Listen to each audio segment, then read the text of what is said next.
So hello friends, welcome to physics victory classes.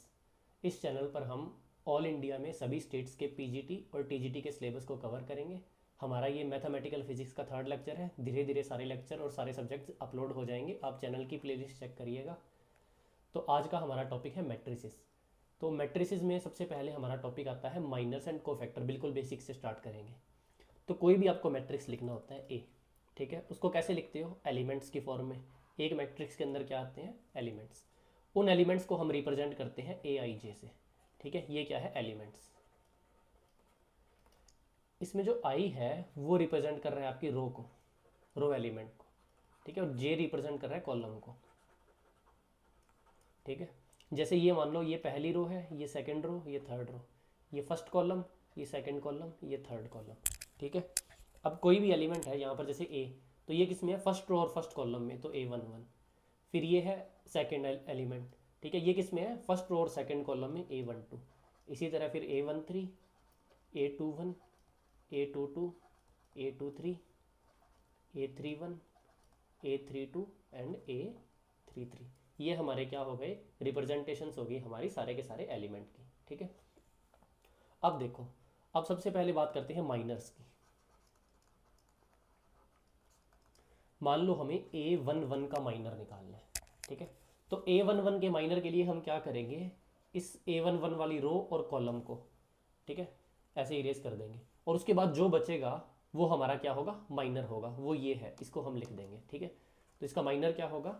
इसका minor होगा हमारा A two two, A two three, A three two और A three three, ठीक है। ये क्या हो गया? हमारा माइनर हो गया, ठीक है। इसी तरह से मान लो हमें ए थ्री टू का माइनर निकालना है, तो ए थ्री टू वाली ये कॉलम को और रो को कवर कर दिया हमने, तो बचा क्या? A one one, A two one, A one three, A two three, ठीक है। तो इसको लिख देंगे हम।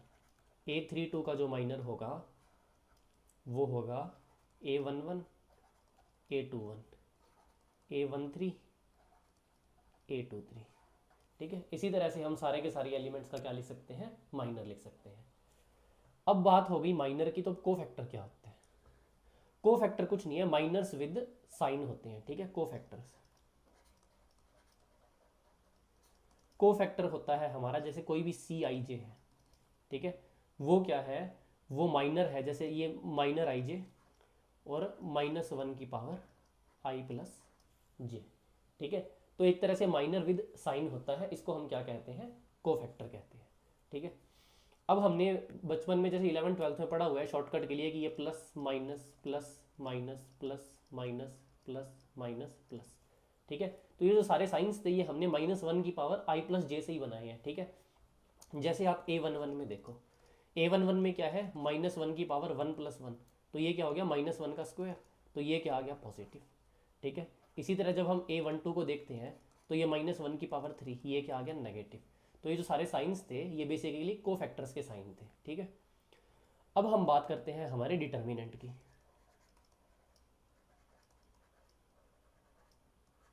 डिटर्मिनेंट, डिटर्मिनेंट क्या होता है? किसी भी एक रो या किसी भी एक कॉलम का जो अरेंजमेंट होता है माइनर्स और को फैक्टर्स का, ठीक है।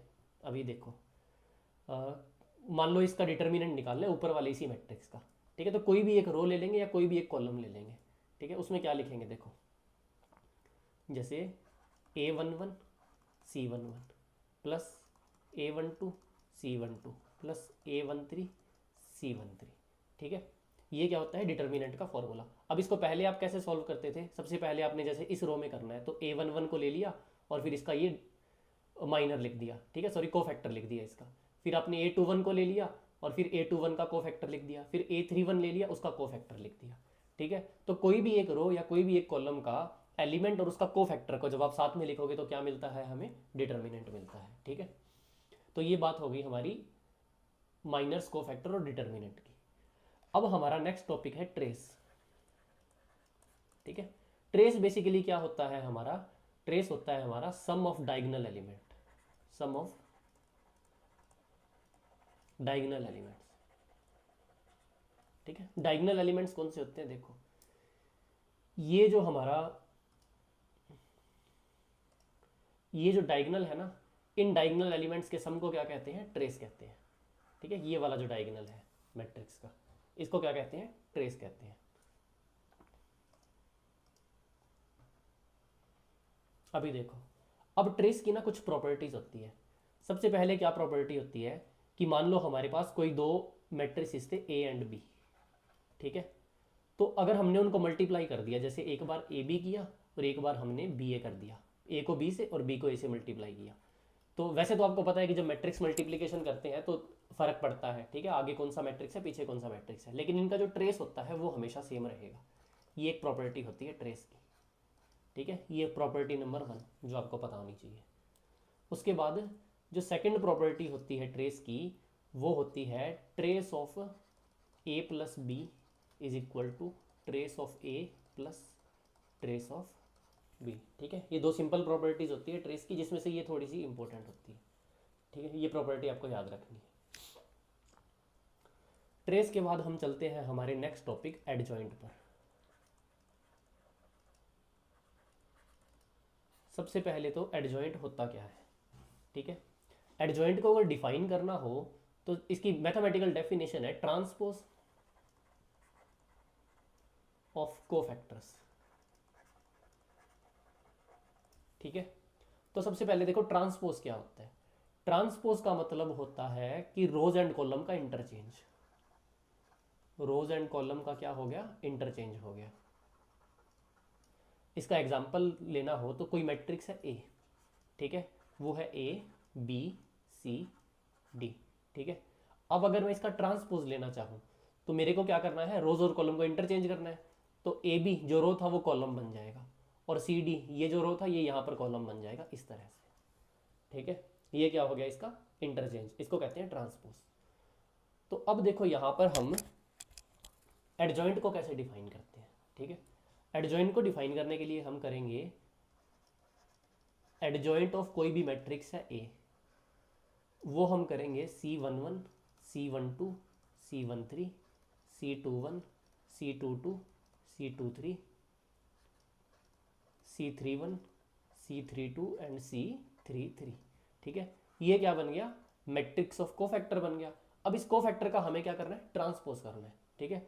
अब इसका जब हम ट्रांसपोज करेंगे तो हमारे पास क्या आएगा, हमारे पास आएगा C11 C12 C13 C21 C22 C23 C31 C32 और C33, ठीक है। ये क्या आ गया हमारे पास, एडजॉइंट आ गया किसी भी मैट्रिक्स का। अब आपको क्वेश्चन में एडजॉइंट निकालने के लिए वो नहीं कहेगा, इसकी टेंशन मत लो। आपके जितने भी क्वेश्चन हैं वो इस हिसाब से डिज़ाइन होते हैं कि 1 से 2 मिनट के अंदर सॉल्व हो जाने चाहिए। तो इतना लंबा प्रोसेस नहीं है, लेकिन बस आपको मैथमेटिकली इसकी डेफिनेशन पता होनी चाहिए कि ट्रांसपोज ऑफ कोफैक्टर्स होता है ये, ठीक है। अब बात आती है एडजॉइंट की प्रॉपर्टीज़ की, ठीक है। प्रॉपर्टीज़ ऑफ एडजॉइंट, ये थोड़ा इंपॉर्टेंट है। आप कोई भी पेज है उसको पॉज करके लिख लिया करो आराम से, ठीक है, फिर आगे बढ़ा करो।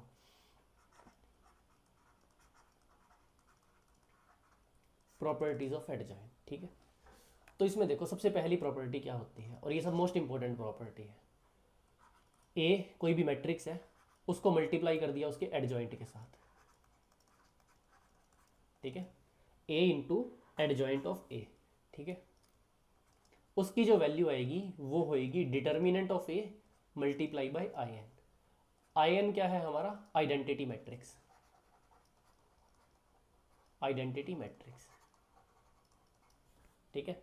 आइडेंटिटी मैट्रिक्स का मतलब क्या हुआ यहाँ पर, आइडेंटिटी मैट्रिक्स का मतलब हुआ कि मान लो कोई 3x3 का मैट्रिक्स था, ठीक है। तो आइडेंटिटी का मतलब हुआ कि इसका डायगोनल एलिमेंट्स में 1 1 1 है और बाकी सारी जगह क्या है 0, ठीक है, इस तरह से। इसी तरह अगर ये 2x2 का होता तो कैसे बन जाता आइडेंटिटी मैट्रिक्स, डायगोनल एलिमेंट में 1 1 और बाकी सारे क्या है 0, ठीक है। इसी तरह आप हायर ऑर्डर का भी आइडेंटिटी मैट्रिक्स बना सकते हो, ठीक है। तो ये है हमारी फर्स्ट प्रॉपर्टी, ये इंपॉर्टेंट है। इसी से हम अपनी बाकी प्रॉपर्टीज को ड्राइव करेंगे, ठीक है।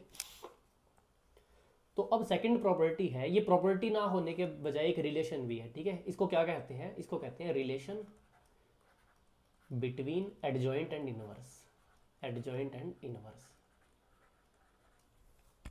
ठीक है। तो ये रिलेशन क्या कहता है, देखो अभी सबसे पहले आप एक चीज देखो कि ये जो वैल्यू है, ठीक है, अब ये जो आइडेंटिटी मैट्रिक्स था, मान लो इसको मैंने डिटर्मिनेंट ऑफ ए से मल्टीप्लाई कर दिया है, ठीक है, इस टर्म की बात करते हैं। तो ये डिटर्मिनेंट ऑफ ए अंदर जाके क्या बन जाएगा, ये कुछ बन जाएगा, यहाँ पर ए, यहाँ पर ए, यहाँ पर ए, ठीक है। तो ये सॉल्व होकर क्या आ जाएगा, ए का क्यूब, ठीक है। और यहाँ पर अगर हम 2/2 में अगर यही करते तो यहाँ पर क्या आ जाता, ए का स्क्वायर।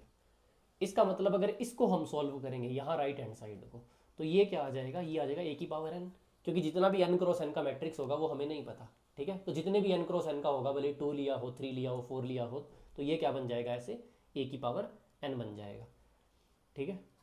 और यहाँ पर क्या है, यहाँ पर है ए और एडजॉइंट ऑफ ए, ठीक है। अब हम क्या करेंगे, अब यहाँ पर एडजॉइंट ऑफ ए वैल्यू निकालने के लिए हम क्या करेंगे, इन्वर्स से मल्टीप्लाई कर देंगे दोनों साइड। यहाँ पर भी ए इन्वर्स से मल्टीप्लाई कर दिया और यहाँ पर भी हमने क्या है, ए इन्वर्स से मल्टीप्लाई कर दिया, ठीक है। तो अब देखो, ये ए और ए इन्वर्स ये क्या हो गया, कैंसिल, ठीक है। ए और ए इन्वर्स क्या हो गया, कैंसिल, ये चीज़ आपको पता है। और यहाँ पर इसने क्या बना दिया, यहाँ पर इसने ए इन्वर्स, और ये तो क्या है हमारा कांस्टेंट, क्योंकि डिटर्मिनेंट क्या होता है, कांस्टेंट वैल्यू होती है। तो कांस्टेंट वैल्यू होती है तो इसको हम थोड़ा सा रीअरेंज कर सकते हैं, रीअरेंज करके क्या ले जाओ, एडजॉइंट ऑफ ए के नीचे ले जाओ। तो यहाँ से हमारी जो ए इन्वर्स है उसकी वैल्यू आ गई एडजॉइंट ऑफ ए अपॉन ए की पावर एन, ठीक है। ये हमारा रिलेशन होता है इन्वर्स और एडजॉइंट में, ये रिलेशन बस आपको पता होना चाहिए, ठीक है। ये हमने किससे निकाला है, ये फर्स्ट प्रॉपर्टी से निकाला है। तो हमारी जितनी भी चीज़ें हैं इसका यूज़ हम फर्स्ट प्रॉपर्टी से ही करेंगे, ठीक है। तो एक प्रॉपर्टी बस आपको याद होनी चाहिए एडजॉइंट में, बाकी सारी रिलेशंस और प्रॉपर्टी आप इसी से ड्राइव कर सकते हो। अब यहाँ पर हम एक और चीज़ देख लेते हैं, वैल्यू क्या होती है एडजॉइंट ऑफ ए की, जो एक तरह से थर्ड प्रॉपर्टी मान लो, ठीक है। अब एडजॉइंट ऑफ ए की अगर वैल्यू निकालनी हो तो देखो यहाँ पर क्या था, ए इनवर्स था, ठीक है। एक सेकंड ना, मैं ये लिख देता हूँ, ये है एडजॉइंट ऑफ ए, ये वाली वापस लिख रहा हूँ मैं, ए इनवर्स और ये ए की पावर एन, ठीक है, ये था हमारे पास। अब मैंने क्या ले लिया, यहाँ पर डिटर्मिनेंट ले लिया, राइट हैंड साइड में भी लेफ्ट हैंड साइड में भी। तो ये भी डिटर्मिनेंट है, ये तो ऑलरेडी डिटर्मिनेंट है। तो एडजॉइंट ऑफ ए की वैल्यू, आपको पता है मैट्रिक्स होता है ना, वो कोई डायरेक्ट वैल्यू देता नहीं है, ठीक है। कोई मैट्रिक्स होता है उसकी कोई वैल्यू नहीं होती, ठीक है, नो वैल्यू। उसकी वैल्यू निकालने के लिए हम क्या करते हैं, मैट्रिक्स का डिटर्मिनेंट निकालते हैं, ठीक है, डेल्टा, डिटर्मिनेंट को डेल्टा से रिप्रेजेंट करते हैं। ये क्या है, उस मैट्रिक्स की वैल्यू देता है, ठीक है। एग्जैक्टली आप कोई भी मैट्रिक्स लिख दो, आप कह दो इसकी वैल्यू क्या होगी, तो उसकी कोई वैल्यू नहीं होगी। आप ये पूछोगे कि उस मैट्रिक्स के डिटर्मिनेंट क्या होगा, ठीक है, वो डिटर्मिनेंट उसकी वैल्यू देगा, ठीक है। तो ये चीज़ आप ध्यान रखना। इसीलिए जब हम एडजॉइंट ऑफ ए की वैल्यू निकालनी होती है तो हम इसका क्या लेते हैं, डिटर्मिनेंट लेते हैं, ऐसे। तो ये क्या आ गया, अब देखो ए इनवर्स और ए की पावर एन, तो ये क्रॉस हो जाएगा और ये क्या बचेगा, ए की पावर एन माइनस वन। ये क्या है, वैल्यू। ये एक मोस्ट इंपॉर्टेंट प्रॉपर्टी है, जितने भी क्वेश्चन है एडजॉइंट ऑफ ए के वो इस एक प्रॉपर्टी से सॉल्व होते हैं, ठीक है। इसको आप आराम से पॉज करके नोट कर लो, फिर हम एक दो एग्जांपल कर लेते हैं इसको समझने के लिए।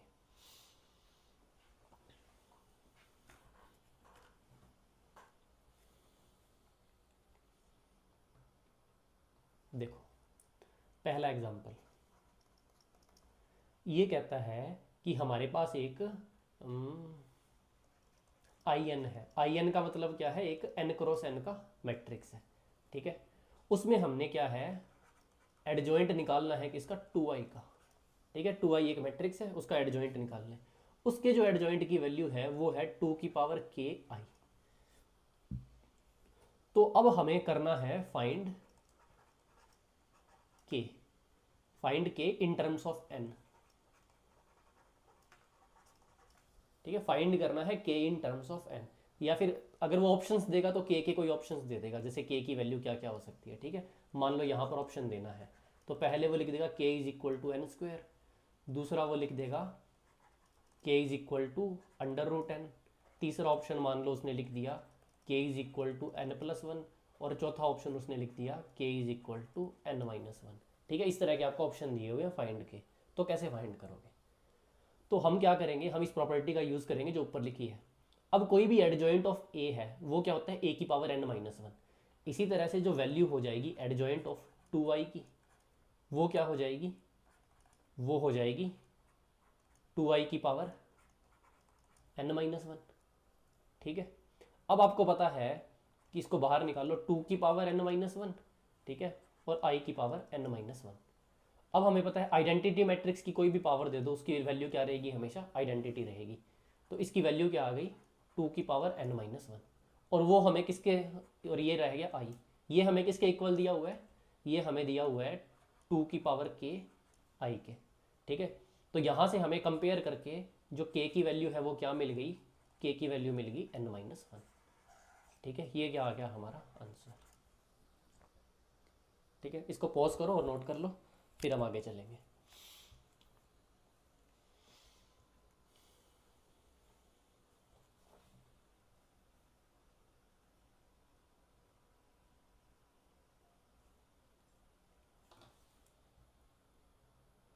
अभी देखो नेक्स्ट एग्जांपल। ठीक है, नेक्स्ट एग्जांपल में क्या है, नेक्स्ट एग्जांपल में हमें बताया हुआ है कि ये ए है जो वो एक 3x3 मैट्रिक्स है। ठीक है, और जो डिटर्मिनेंट ऑफ ए है उसकी वैल्यू क्या दी हुई है, उसकी वैल्यू दी हुई है 2। हमें फाइंड करनी है value of adjoint of A inverse. ठीक है, is equal to question mark. तो देखो कैसे फाइंड करेंगे। अब हमें पता है कि जो एडजॉइंट ऑफ ए होता है उसकी वैल्यू फाइंड कैसे करते हैं, कोई भी एडजॉइंट ऑफ ए की। ठीक है, डिटर्मिनेंट लेके, तो एडजॉइंट ऑफ ए इनवर्स क्या हो जाएगा, हमारे पास हो जाएगा ए इनवर्स की पावर n माइनस वन। अब यहाँ पर जो n माइनस वन है, ए इनवर्स का डिटर्मिनेंट लिखना है। अब यहाँ पर जो n है उसकी वैल्यू क्या है, 3 है, तो इसका मतलब हो जाएगा ये ए इनवर्स की पावर 3 माइनस वन 2। ठीक है, अब ए इनवर्स क्या होता है, वो होता है 1/a। ठीक है, ए इनवर्स क्या होता है, 1/a। इसका मतलब क्या हुआ, हमारे पास 1/a की पावर क्या है, 2। और determinant of A, sorry determinant of A की वैल्यू क्या थी, 2, तो 1/2 की पावर 2, तो 1/4 आंसर आ गया। ठीक है, इसको नोट करो पॉज करके, फिर हम एक छोटा सा एक्स्ट्रा स्टेप करते हैं। मान लो यहां पर एग्जांपल में ये कह देता adjoint of adjoint adjoint of A inverse. ठीक है, मैं इतना ही ब्रैकेट बना पाया। ठीक है, ये दिया होता तो इसकी वैल्यू क्या होती, देखो। तो देखो, सबसे पहले हमने ये सॉल्व कर लिया, ये क्या देगा हमें। ठीक है, सबसे पहला ब्रैकेट सॉल्व करते हैं। ये जो हमने अभी अभी सॉल्व किया, ये इसकी वैल्यू हमने निकाल ली। इसकी वैल्यू क्या आई थी, इसकी वैल्यू आई थी ए इनवर्स की पावर 2। ठीक है, अब हमें क्या करना है, फिर से वही प्रॉपर्टी लगानी है। एडजॉइंट ऑफ कोई भी मैट्रिक्स है ए इनवर्स की पावर 2, तो वो क्या हो जाएगा, एडजॉइंट ऑफ, ये क्या आ जाएगा, ए इनवर्स की पावर 2 तो पहले से था, और ये वाला एडजॉइंट क्या है, 2 पावर और दे देगा, तो ये पावर मिल गई इसको 2। ठीक है, अब हमने क्या किया, एक और बार एडजॉइंट सॉल्व किया। तो जब एक और बार एडजॉइंट सॉल्व किया तो ये मैट्रिक्स तो देखो ऐसा कैसा लिख दिया हमने, इसकी पावर 2 और उसकी फर्दर पावर 2। ठीक है, उसके बाद जो ये बाहर वाला एडजॉइंट है वो क्या कर देगा, वो एक और बार पावर 2 लगा देगा। ठीक है, इसका मतलब हमारे पास क्या है, 2 इंटू 2 इंटू 2। तो एक तरह से हमारे पास जो ए इनवर्स है उसकी पावर क्या आ गई, 8। ठीक है, ए इनवर्स का मतलब क्या होता है, 1/a की पावर क्या आ गई, 8। ठीक है, तो 1/2 की पावर क्या आ गई, 8। अब इसको सॉल्व करो, कुछ 1/256 आ जानी चाहिए मेरे ख्याल से। ठीक है, ये आप चेक कर लेना कि क्या इसके 2 की पावर 8 लगा के क्या बनता है।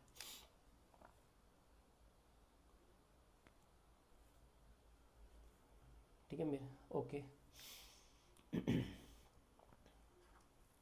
ठीक है, ये हमारा एडजॉइंट कंप्लीट हो गया। अगर एडजॉइंट पर क्वेश्चन आए तो इससे ज़्यादा कोई क्वेश्चन नहीं आएगा, एक प्रॉपर्टी है, एक प्रॉपर्टी से सॉल्व कर देना है। इसके अलावा एडजॉइंट का आपसे ये डायरेक्ट प्रॉपर्टी पूछ सकता है कि which of the following is true, तो एक आपको ए इनवर्स का ये रिलेशन पता होना चाहिए और आपको ये पहले वाली प्रॉपर्टी पता होनी चाहिए, ठीक है। या तो वो ये डायरेक्ट प्रॉपर्टी पूछ लेगा 4 ऑप्शन देके कि इनमें से कौन सी सही है, तो वो आपको प्रॉपर्टी सही पता होगी। और दूसरी चीज़ वो ये न्यूमेरिकल दे देगा थर्ड प्रॉपर्टी पर, ठीक है। यहाँ पर हमारा एडजॉइंट हो जाता है ख़त्म। अब देखो, अब हम करते हैं मोस्ट इंपॉर्टेंट टॉपिक जिसको हम कहते हैं eigen value and eigen vector.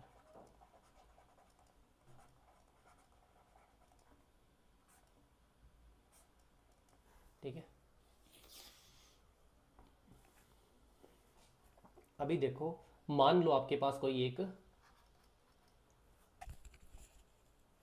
Matrix दिया हुआ है, वो है कुछ cos theta sine theta minus sine theta cos theta, ठीक है। ये आपको पता है ये क्या होता है, रोटेशन मैट्रिक्स होता है हमारे पास। तो किसी ने आपको कह दिया इसकी आइगन वैल्यू निकालो, ठीक है। एक बार हम आइगन वैल्यू आइगन वेक्टर निकालना सीख लेते हैं, फिर समझते हैं कि उसका मतलब क्या होता है। तो किसी भी मैट्रिक्स का जब आइगन वैल्यू निकालना हो ना, तो आपको सबसे इंपॉर्टेंट चीज पता होनी चाहिए कैरेक्टरिस्टिक इक्वेशन।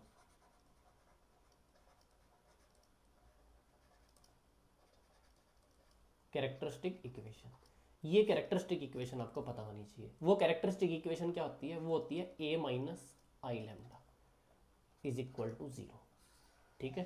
तो एक कैरेक्टरिस्टिक इक्वेशन है, इसको हमें क्या करना होता है, सॉल्व। अब इसको सॉल्व कैसे करते हैं, ये देखो। यहां पर आई क्या है, आइडेंटिटी मैट्रिक्स, और लैम्डा क्या है, ये हमारी है आइगेन वैल्यूज, ठीक है। तो आइगेन वैल्यूज निकालने के लिए हमें क्या करना है, इस मैट्रिक्स को सॉल्व करना है। तो ये मैट्रिक्स कैसे बनेगा, देखो। तो जो a माइनस आई लैम्डा है वो कैसे बनेगा, वो होगा कुछ, ये तो हमने a लिख दिया, ठीक है। यहाँ ऊपर ही लिख देता हूँ माइनस। सबसे पहले तो आइडेंटिटी मैट्रिक्स कैसे लिखते हैं, 1 0 0 1, ठीक है। अब ये जो लैम्डा है, अगर ये अंदर मल्टीप्लाई हो गया तो ये क्या बन जाएगा, यहाँ पर भी लैम्डा आ जाएगा, यहाँ पर भी लैम्डा आ जाएगा। अब हमें क्या करना है, इसको इसके अंदर से माइनस, तो ये क्या आ जाएगा, कोस थीटा माइनस लैम्डा, और यहाँ आ जाएगा साइन थीटा, यहाँ आ जाएगा माइनस साइन थीटा, और यहाँ फिर से आ जाएगा कोस थीटा माइनस लैम्डा, ठीक है। और ये जो a माइनस आई लैम्डा है ना, इसको डिटर्मिनेंट से सॉल्व करना है, क्यों, क्योंकि डिटर्मिनेंट ही हमें वैल्यू देता है। तो ये डिटर्मिनेंट इज इक्वल टू रख दिया हमने 0, ठीक है। अब देखो अब हम जब इसका डिटर्मिनेंट सॉल्व करेंगे तो डिटर्मिनेंट कैसे होता है, इसको इससे मल्टीप्लाई करो माइनस इसको इससे मल्टीप्लाई करो, तो ये हो जाएगा कोस थीटा माइनस लैम्डा का होल स्क्वायर माइनस ये क्या है, minus sine square theta is equal to 0। तो ये क्या हो गया, ये हो गया हमारा cos square theta plus lambda square minus 2 lambda cos theta और plus sine square theta is equal to 0। अब हमें पता है कि जो cos square theta plus sine square theta ये कितना होता है, 1। तो यहाँ बचा क्या, lambda square minus 2 lambda cos theta plus 1 is equal to 0, ठीक है। तो इसको जब आप सॉल्व करोगे, ठीक है, इसको सॉल्व कैसे कर सकते हो, minus B plus minus under root B square minus 4ac upon 2a, ठीक है। ये जनरल फॉर्मूला लगा देना, यहाँ से ये सॉल्व हो जाएगा, ठीक है। तो इस इक्वेशन को सॉल्व करके वैल्यू क्या आती है, वो वैल्यू आती है हमारे पास lambda is equal to cos theta plus minus iota sine theta, ठीक है। तो ये क्या है, लैम्डा आ गया हमारे पास। ये लैम्डा क्या है हमारे पास, आइगेन वैल्यू, ये क्या आ गई, आइगेन वैल्यू। और ये आइगन वैल्यू निकालनी आपको आनी चाहिए। आइगन वैल्यू इन जनरली आपके एग्जाम में आ जाती है, पूछ लेता है आइगन वैल्यू निकालो, कोई भी मैट्रिक्स देगा। तो ये हमने थोड़ा टफ मैट्रिक्स ले लिया, वहां पर बिल्कुल सिंपल मैट्रिक्स होगा, उसकी आइगन वैल्यू 2 स्टेप में आराम से निकल जाएगी।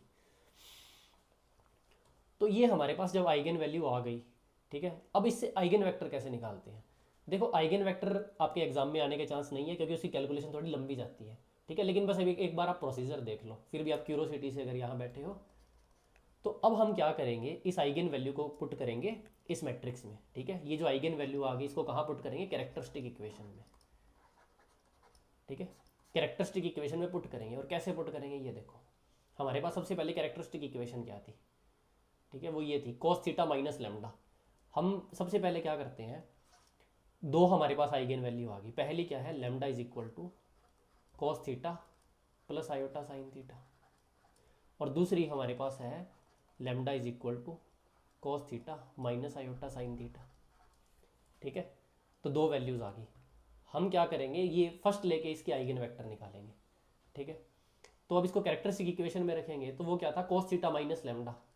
कॉस थीटा माइनस लेमडा मतलब minus cos theta minus iota sine theta, और यहाँ क्या था, साइन थीटा।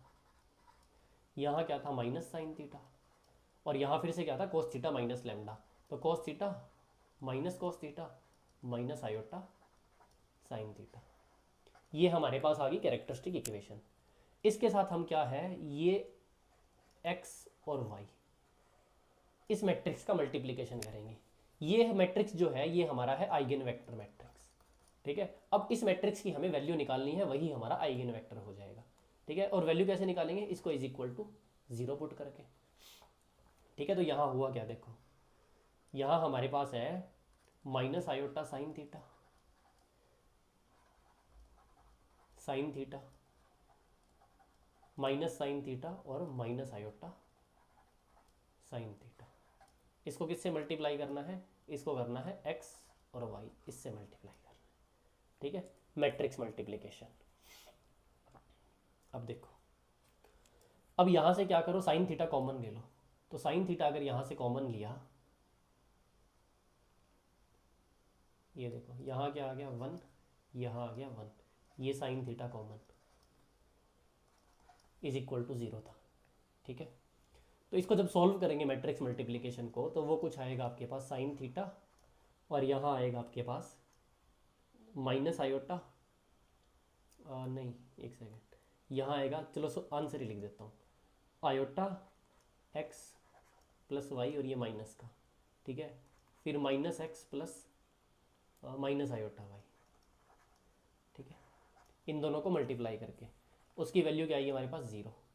ठीक है, तो यहाँ से हम क्या करेंगे, यहाँ से हम इसको सॉल्व करेंगे, ऊपर को भी और नीचे को भी। तो ऊपर वाला जब हम सॉल्व करेंगे, ठीक है, ये एक तरह से क्या है, मैट्रिक्स, मैट्रिक्स मतलब 0 0 ऐसे है, तो इसकी भी वैल्यू 0 होनी चाहिए, नीचे वाले की भी वैल्यू 0 होनी चाहिए। तो यहाँ जब हमने सॉल्व किया तो हमारे पास आया minus X is equal to minus Y. ठीक है, और जब डिनोमिनेटर नीचे वाले को सॉल्व किया, डिनोमिनेटर नहीं सॉरी सेकंड टर्म को, तो ये आया हमारे पास minus X is equal to iota Y. ठीक है, अब इसको वैसे सॉल्व करोगे तो सेम ही आएगी वैल्यू, मैं एक बार सॉल्व करके दिखा देता हूँ। यहाँ से हमें क्या पता लगा, माइनस से माइनस कट गया, यहाँ से हमें पता लगा y is equal to iota X. ठीक है, और यहाँ पर हमने क्या है, इसको सॉल्व करने के लिए यहाँ भी आयोटा मल्टीप्लाई कर दिया, यहाँ भी आयोटा मल्टीप्लाई कर दिया, तो ये क्या बन गया, आयोटा स्क्वायर। ठीक है, आयोटा स्क्वायर मतलब क्या होता है, यहाँ पर -1। ठीक है, तो फिर ये क्या है, माइनस से माइनस वापस कट गया, तो इसने भी हमें क्या दे दिया, y is equal to iota X. ठीक है, सॉल्व करके, तो मतलब दोनों का क्या है, सॉल्यूशन हमारे पास सेम आया। इसका मतलब हमारा आइगन वेक्टर है, उसको हम क्या लिख सकते हैं, उस आइगन वेक्टर को हम लिख सकते हैं, पहले क्या लिखा था एक्स वाई, अब वाई की जगह क्या लिख सकते हैं हम, आयोटा एक्स। ठीक है, ये क्या हो गया, हमारा आइगन वेक्टर हो गया। अब इस आइगन वेक्टर में वैल्यू निकालने के लिए हमें एक्स की वैल्यू तो निकालनी पड़ेगी। तो देखो आइगन वेक्टर्स जो भी होते हैं ना, जितने भी आइगन वेक्टर्स होते हैं, उनकी एक प्रॉपर्टी होती है कि वो ऑर्थोनॉर्मल होते हैं। ऑर्थोनॉर्मल होते हैं। ठीक है, ऑर्थोनॉर्मल का मतलब क्या है ये समझो। ठीक है, सबसे पहले देखो आइगन वेक्टर रिप्रेजेंट किसको करते हैं। ठीक है, एक आइगन वेक्टर है वो इंडिपेंडेंट डायमेंशन या फिर कोऑर्डिनेट कह दो। ठीक है, इंडिपेंडेंट डायमेंशंस को, इंडिपेंडेंट कोऑर्डिनेट को रिप्रेजेंट करते हैं। इसका मतलब जो एक आपका आइगन वेक्टर है ना, वो आपको एक्स वाई जेड, ठीक है, ये हमारे पास क्या है, कोऑर्डिनेट या डायमेंशंस होती है, इसको रिप्रेजेंट करता है। ठीक है, तो इसमें आपको एक चीज पता है, ये सारे जो इंडिपेंडेंट कोऑर्डिनेट्स है ये ऑर्थोनॉर्मल होते हैं। ऑर्थोनॉर्मल में सबसे पहले क्या होते हैं, नॉर्मल। नॉर्मल का मतलब क्या हुआ, नॉर्मल का मतलब हुआ X cap dot X cap is equal to 1, या फिर आप कह दो I cap dot I cap is equal to 1। ये क्या है, नॉर्मल इसका मतलब। ठीक है, इसी तरह Y cap dot Y cap is equal to 1, या फिर आप कह दो J cap dot J cap is equal to 1। दूसरी प्रॉपर्टी होती है ऑर्थोगोनल। ऑर्थोगोनल का मतलब हुआ X cap dot Y cap is equal to 0। क्यों? क्योंकि ये क्या होता है, एक्स वाई कॉस थीटा, और कॉस अब आपको पता है ये दोनों एक दूसरे के क्या है, ऑर्थोगोनल, मतलब 90 डिग्री। तो कॉस 90 डिग्री की वैल्यू क्या होती है, जीरो, तो ये आ गया जीरो। इसी तरह आपके पास क्या होता है, एक्स डॉट जेड, वो भी जीरो होता है। इसी तरह आपके पास वाई डॉट जेड, ये भी जीरो होता है। ठीक है, तो ये सारा काम क्या होता है, ये आइगन वेक्टर्स का काम होता है सारा का सारा। इसीलिए आइगन वेक्टर्स हमारे क्या होते हैं, ऑर्थोनॉर्मल होते हैं। खुद के साथ अगर प्रोडक्ट करोगे तो वन आ जाएगा, और एक दूसरे के साथ प्रोडक्ट करोगे तो जीरो आ जाएगा। ठीक है, इस प्रॉपर्टी का हम यूज़ करके, इसकी ऑर्थोनॉर्मल प्रॉपर्टी का हम यूज़ करके इसकी वैल्यू निकालेंगे। ठीक है, अब इसकी वैल्यू कैसे निकालते हैं ये देखो। अब जब मैट्रिक्स में हम क्या करते हैं, इनका डॉट नॉर्मलाइजेशन करते हैं। ठीक है, नॉर्मलाइजेशन,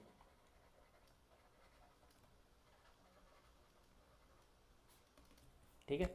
अब नॉर्मलाइजेशन करते कैसे हैं, देखो कि हमारे पास एक कोई भी आइगन वेक्टर था, मान लो इसको हमने सी बोल दिया। ठीक है, सी हमारे पास क्या है, एक्स आयोटा एक्स। ठीक है, अब हम क्या करेंगे, सी डैगर निकालेंगे। सी डैगर का मतलब होता है ट्रांसपोज कॉन्जुगेट। ठीक है, ये जो डैगर है ये क्या रिप्रेजेंट करता है, ट्रांसपोज भी और कॉन्जुगेट भी। सबसे पहले इसको ट्रांसपोज करेंगे। ठीक है, ट्रांसपोज करेंगे तो इसकी वैल्यू आ जाएगी एक्स और आयोटा एक्स। फिर क्या है, इसका कॉन्जुगेट निकालेंगे। कॉन्जुगेट का मतलब होता है कि आयोटा को माइनस आयोटा से रिप्लेस कर दो, तो ये आ जाएगा ऐसे। ठीक है, ये जो डैगर होता है हमारा, ये होता है ट्रांसपोज कॉन्जुगेट। ठीक है, ट्रांसपोज का मतलब क्या हो गया, रो और कॉलम को एक्सचेंज कर दो। और कॉन्जुगेट का मतलब क्या हो गया, कॉन्जुगेट का मतलब हो गया आयोटा को माइनस आयोटा से रिप्लेस कर दो। ठीक है, तो जो नॉर्मलाइजेशन हम करते हैं वो कैसे करते हैं, हम करते हैं सी डैगर सी। इसका मतलब क्या हो गया हमारा, एक्स माइनस आयोटा एक्स, और ये एक्स और आयोटा एक्स ऐसे मल्टीप्लाई करते हैं। ठीक है, अब कोई पूछेगा कि सर ट्रांसपोज क्यों किया, ऐसा क्यों किया, तो बात ये है कि आप दो रो मैट्रिक्स को कभी मल्टीप्लाई नहीं कर सकते। ठीक है, दो मैट्रिक्स है, एक मान लो ऐसा रो मैट्रिक्स है, उसको ऐसे रो मैट्रिक्स से मल्टीप्लाई नहीं किया जा सकता।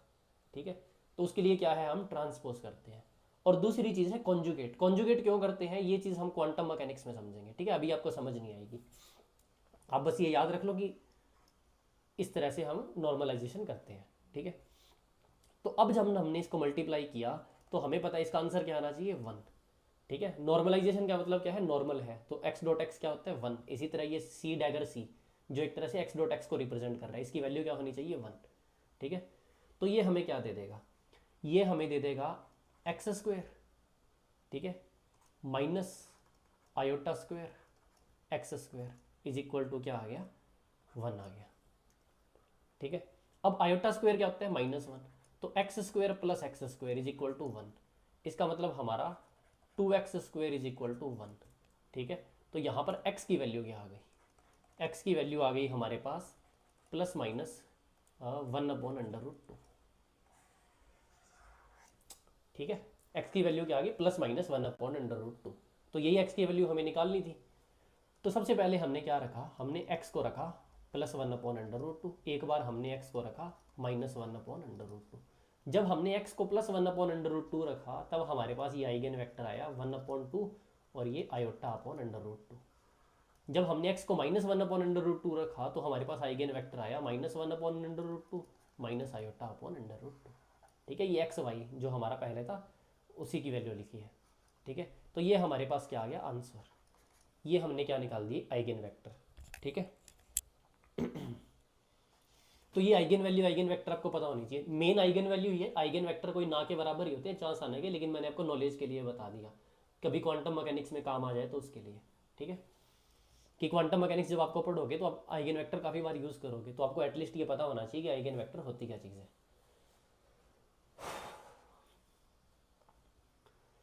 ठीक है, इसको नोट डाउन कर लो। कोई भी आपको डाउट हो या कोई मिस्टेक होगी तो मेरे को कमेंट सेक्शन में ज़रूर बता देना।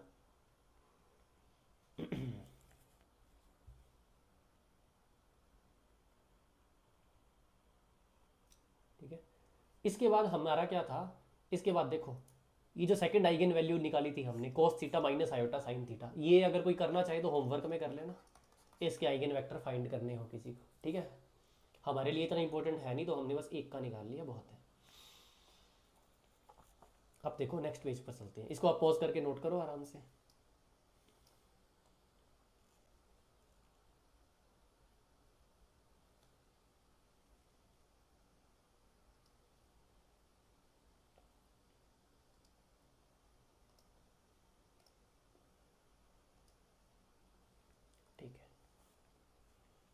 अब देखो, अब हमें प्रॉपर्टीज देखनी है ऑफ आइगन वैल्यूज। ये आपके पूरे मैट्रिक्स का मोस्ट इंपॉर्टेंट पार्ट है। ठीक है, सबसे पहले तो आपको आइगन वैल्यू निकालनी आनी चाहिए। ठीक है, दूसरी बात आपको प्रॉपर्टीज ऑफ आइगन वैल्यू ये पता होनी चाहिए, ये मोस्ट इंपॉर्टेंट है, इस पर क्वेश्चन 100% आता है। ठीक है, तो देखो सबसे पहली प्रॉपर्टी क्या होगी हमारे पास। तो सबसे पहली प्रॉपर्टी है हमारे पास कि trace of matrix, trace of matrix ये होता है सम ऑफ आइगन वैल्यू। ठीक है, कोई भी मैट्रिक्स था ए, उसका जो ट्रेस है वो क्या होगा, मान लो उसकी दो आइगन वैल्यूज थी λ1 प्लस λ2। ठीक है, ये होता है। सेकंड चीज है हमारी डिटर्मिनेंट ऑफ मैट्रिक्स, वो क्या होता है हमारा प्रोडक्ट ऑफ आइगन वैल्यूज।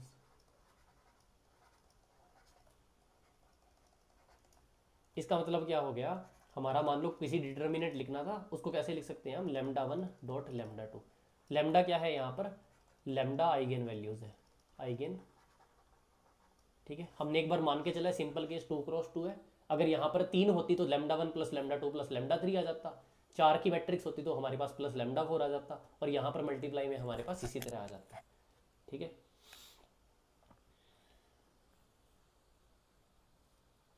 ठीक है, चलो इसको 3 लेके चलो। आप जनरली क्या है 3x3 की ही मैट्रिक्स सॉल्व करते हो, तो यहाँ पर ये लो 3 लिख दिए मैंने, किसी को डाउट ना रहे। तीसरी है हमारी एक होता है trace of adjoint of a. ठीक है, हमने एडजॉइंट अब ये भी पढ़ा था, तो उसका ट्रेस क्या होगा, उसका ट्रेस होता है λ1 λ2 प्लस λ2 λ3 प्लस λ1 λ3। ठीक है, ये पहली दो जो प्रॉपर्टी है ये आपकी मोस्ट इंपॉर्टेंट प्रॉपर्टी है, इस पर क्वेश्चन आएगा ही आएगा। ठीक है, ये दो प्रॉपर्टी आपको पता होनी चाहिए। अभी हम यहाँ पर क्या है काफ़ी सारे क्वेश्चन 5-6 एग्जाम्पल सॉल्व कर लेंगे, उसके बाद आपको आइडिया लग जाएगा।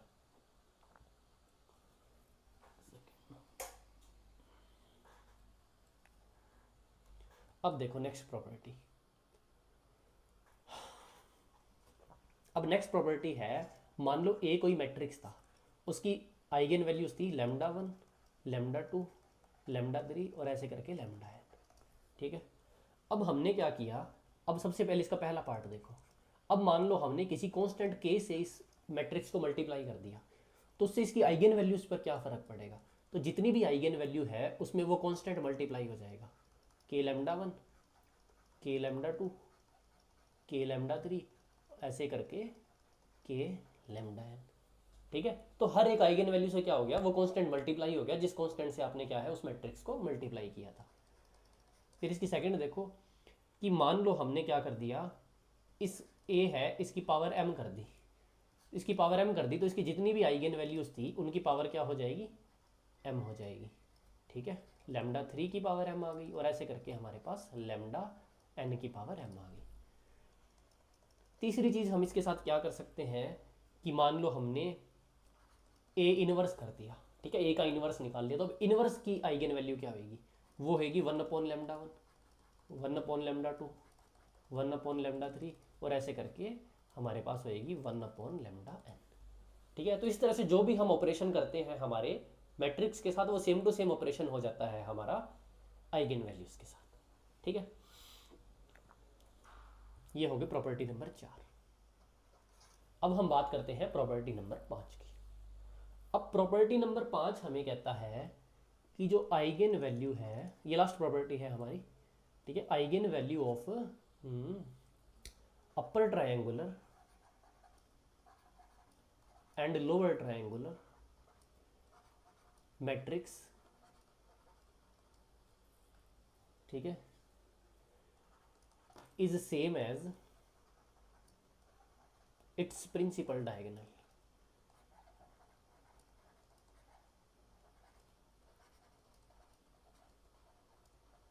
ठीक है, इस प्रॉपर्टी का मतलब क्या होगा, सबसे पहले तो upper triangular lower triangular matrix क्या होती है वो देखो। ये मैट्रिक्स होती है जैसे A11 A22 A23 A21 A23 और A A13 सॉरी A13 और ये A23, ऊपर वाला ट्रायंगल रह गया और बाकी सारा क्या हो गया, जीरो। ठीक है, इसी तरह से हमारा क्या है, अगर यही लोअर करना हो तो ये क्या है, A11 A22 A33 A21 A23 और ये क्या आ गया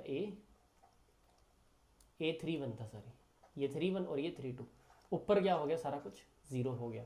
तो ये हमारे क्या होते हैं, अपर ट्रायंगुलर और लोअर ट्रायंगुलर मैट्रिक्स होते हैं। अब जब आपको कोई भी मैट्रिक्स ऐसा मिल जाए जो या तो अपर ट्रायंगुलर है या लोअर ट्रायंगुलर है, तो उसकी जो आइगन वैल्यूज होती है, ठीक है, वो क्या होती है, उसका प्रिंसिपल डायगोनल।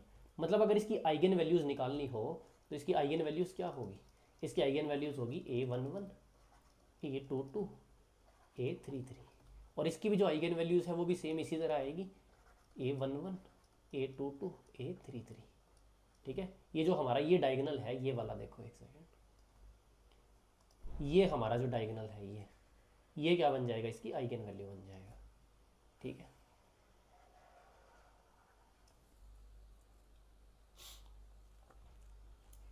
अभी देखो एक एग्जांपल करते हैं। एग्जांपल है हमारे पास 1 2 3, ठीक है, 0 5 6 0 0 9, ये एक ट्राइंगल दिया हुआ है, इसकी आइगन वैल्यूज निकालो। ठीक है, एक तो ये ट्राइंगल दे दिया, और एक और एग्जांपल देता हूँ मैं, 1 2 3 0 0 0 0 0, इसकी आइगन वैल्यूज निकालो। ठीक है, ये हमारे पास दो क्वेश्चन है, आप इनको पॉज करके नोट करना चाहो तो, सॉरी सॉल्व करना चाहो तो करके देख लो, इसको सॉल्व नहीं करना। ठीक है, प्रॉपर्टीज की हेल्प से आइगन वैल्यूज निकालनी है। ठीक है, तो देखो हम सॉल्व करते हैं। इसमें हमें क्या दिख रहा है कि ये देखो अपर ट्रायंगुलर मैट्रिक्स है हमारे पास। ठीक है, तो हमें क्या है, इसकी जो आइगन वैल्यूज क्या हो जाएगी, इसका डायगोनल, तो इसकी आइगन वैल्यू क्या होगी, 1,5,9 आंसर। और ये वाला तो भाई अपर ट्रायंगुलर और लोअर ट्रायंगुलर दोनों है, तो इसकी आइगन वैल्यूज क्या हो जाएगी, 1,2,3 आंसर। ठीक है, ये प्रॉपर्टी भी बहुत इंपॉर्टेंट है। प्रॉपर्टी इंपॉर्टेंट इसलिए है कि क्वांटम मैकेनिक्स में जब आप जितने भी मैट्रिक्स के क्वेश्चन करोगे तो उसमें आपको मैट्रिक्स या तो ऐसा आएगा और ऐसा आएगा। ठीक है, तो आप उसकी आइगन वैल्यू डायरेक्ट निकाल सकते हो, वहाँ पर आपको सॉल्व नहीं करना पड़ेगा। ठीक है, तो ये इंपॉर्टेंट प्रॉपर्टी है, इसका ध्यान रखना।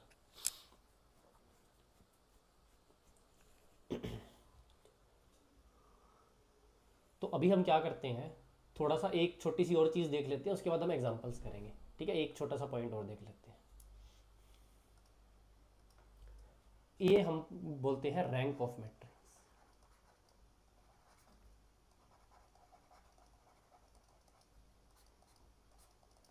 ठीक है, रैंक ऑफ मैट्रिक्स क्या होता है ये देखो। तो सबसे पहले इसको अगर डेफिनेशन लिखनी हो इसकी, ठीक है, तो इसकी डेफिनेशन होती है order of largest submatrix having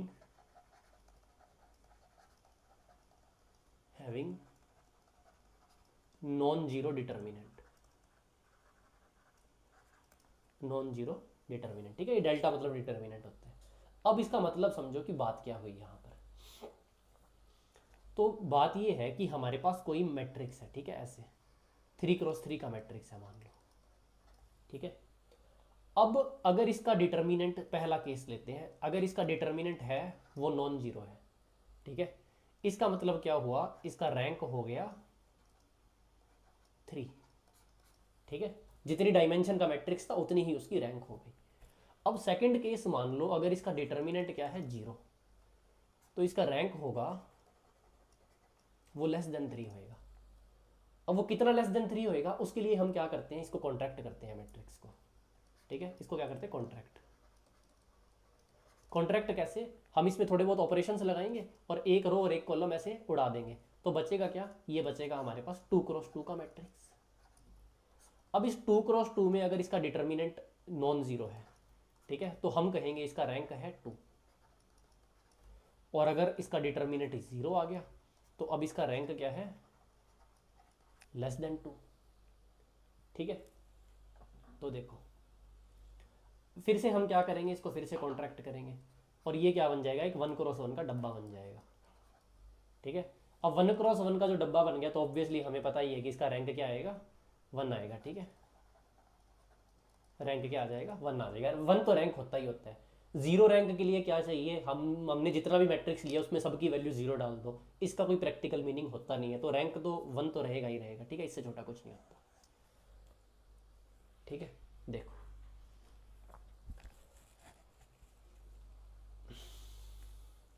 ठीक है, यहां से आप रैंक का मतलब समझ गए।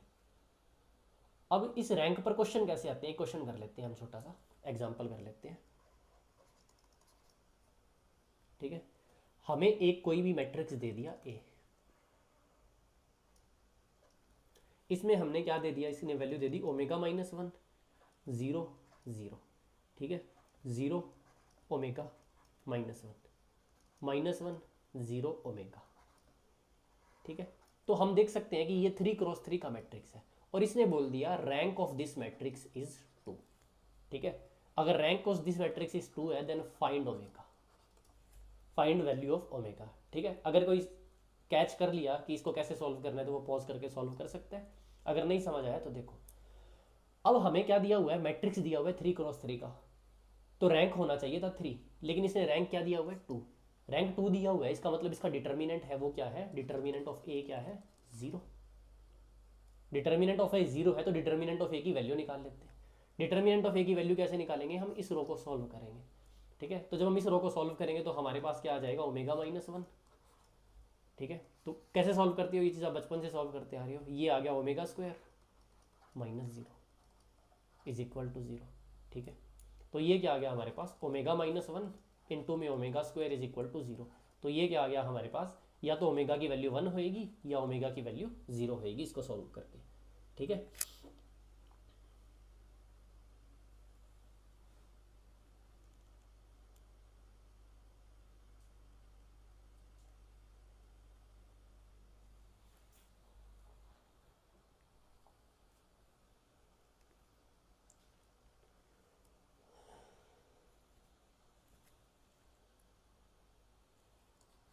ये हमारे पास क्या आ गया आंसर। होपफुली यहाँ तक आपके डाउट क्लियर होंगे।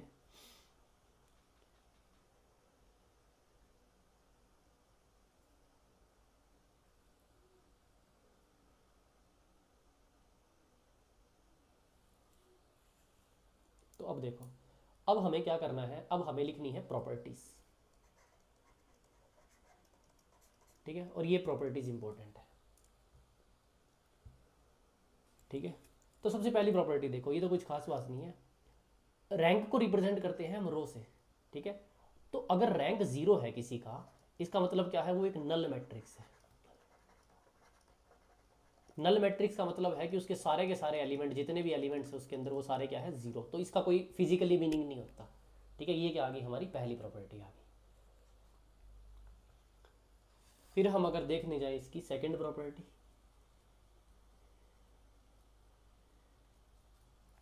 ठीक है, तो सेकंड प्रॉपर्टी देखो, ये कहती है हमें कि जो रैंक है वो डिसाइड करता है नंबर ऑफ नॉन जीरो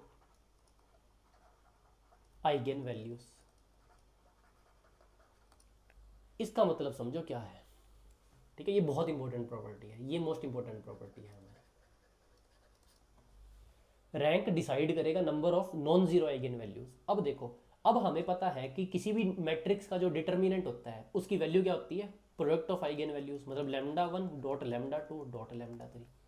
ठीक है, अब हम कह रहे हैं, ठीक है, ये मान लो कोई 3x3 का मैट्रिक्स था, अब हम कह रहे हैं इसका रैंक 2 है। ठीक है, हमने क्या कह दिया, इसका रैंक 2। अब इसका रैंक 2 होने के लिए डिटर्मिनेंट को 0 होना पड़ेगा। डिटर्मिनेंट को 0 होने के लिए आइदर ऑफ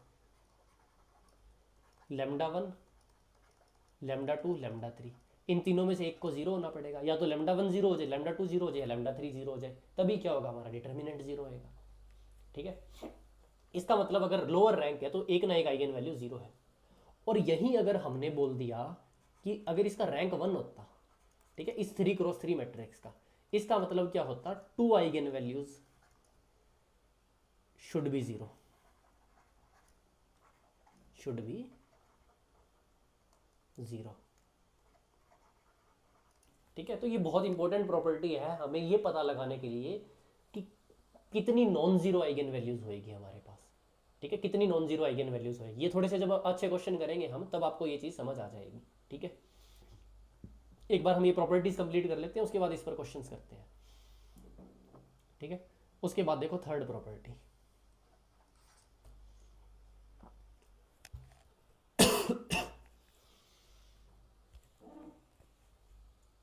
थर्ड प्रॉपर्टी कहता है n क्रॉस n मैट्रिक्स जिसका determinant does not equal to zero हो उसका रैंक n होएगा।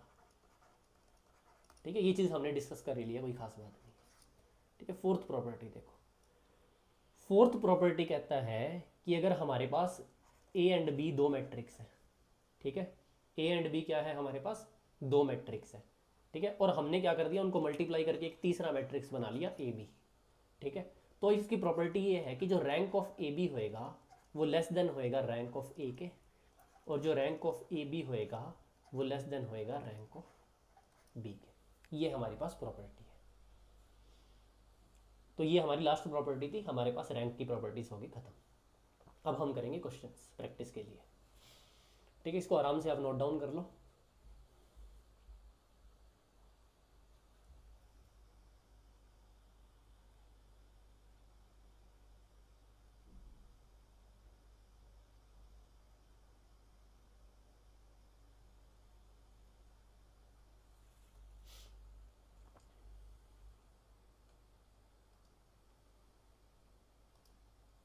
ठीक है, अब क्वेश्चंस करते हैं।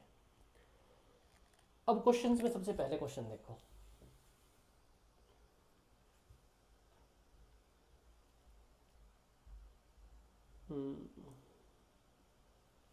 पहला क्वेश्चन मत देखो, पहले एक चीज देखो। ठीक है, ये एग्जांपल है, लेकिन ये एग्जांपल हमारा साथ साथ में अंडरस्टैंडिंग बना रहा है।